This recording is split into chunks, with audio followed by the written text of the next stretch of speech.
अस्सलाम वालेकुम all friends, आज हम आपके साथ शेयर करेंगे here's what went down on day 2 of soul fest 2022 in Islamabad, picking up right where it left off day 2 of soul fest 2022 in park view city Islamabad uped the ant once again, giving fans who had braved the biting cold winter night।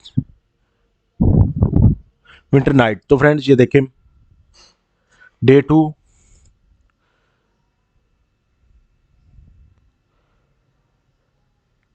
2 Saul fest दो इन Islamabad.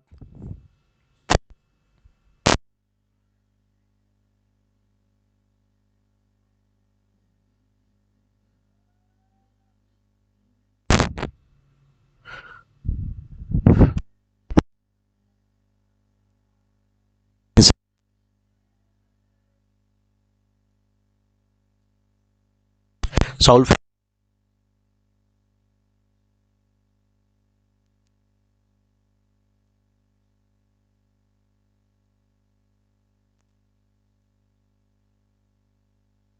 Sucrose से मनाया जा रहा है।